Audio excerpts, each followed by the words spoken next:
દર્શક મિત્રો, હું છું પરમાર અનિશા. તમે જોઈ રહ્યા છો લોક સામના ન્યૂઝ. તો જોઈએ આજના સમાચાર અમરેલીથી અમારા રિપોર્ટર દિનેશ કાગલ સાથે. અમરેલી જિલ્લાના વડિયા તાલુકાના ખાન ખીજડીયા ગામે ફરી એકવાર શ્વાનના હુમલાની ચોંકાવનારી ઘટના સામે આવી છે. માત્ર 15 દિવસમાં ત્રીજી વાર શ્વાનના હુમલાથી ગ્રામજનોમાં ભયનો માહોલ ફેલાયો છે. આ વખતે 7 વર્ષના બાળક પર 3 શ્વાને જીવલેણ હુમલો કર્યો હતો.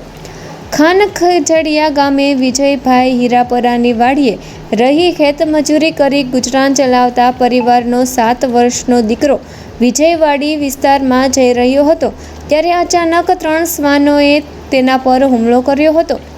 શ્વાનોએ બાળકના શરીરના અનેક ભાગોમાં બચકા ભરતા બાળક ગંભીર રીતે ઇજાગ્રસ્ત અને લોહીલુહાણ બન્યો હતો. ઘટનાને પગલે પરિવારજનોમાં દોડધામ મચી ગઈ હતી. ઇજાગ્રસ્ત બાળકને 108 એમ્બ્યુલન્સ મારફતે વડિયા સિવિલ હોસ્પિટલ ખસેડવામાં આવ્યો હતો, જ્યાંથી વધુ સારવાર માટે જૂનાગઢ સિવિલ હોસ્પિટલ રિફર કરવામાં આવ્યો છે. ખાન ખીજડીયા ગામના વાડી વિસ્તારમાં શ્વાનના આતંકથી ખેડૂતો અને ખેતમજૂર પરિવારોમાં ભારે ભયનો માહોલ જોવા મળી રહ્યો છે.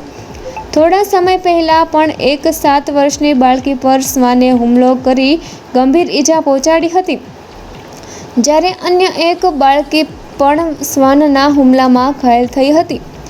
વારંવાર બની રહેલી આવી ઘટનાઓને લઈને ગ્રામજનોએ તંત્ર સામે ઘાતકી શ્વાન સામે તાત્કાલિક કાર્યવાહી કરવાની માંગ ઉઠાવી છે. શ્વાનના સતત હુમલાઓથી ગ્રામ્ય વિસ્તારમાં લોકોમાં દહેશત ફેલાઈ છે, ત્યારે હવે તંત્ર શું પગલાં ભરે છે તેના પર સૌની નજર છે. તો ફરી મળીશું એક નવા સમાચાર સાથે. ત્યાં સુધી જોતા રહો લોક સામના ન્યૂઝ.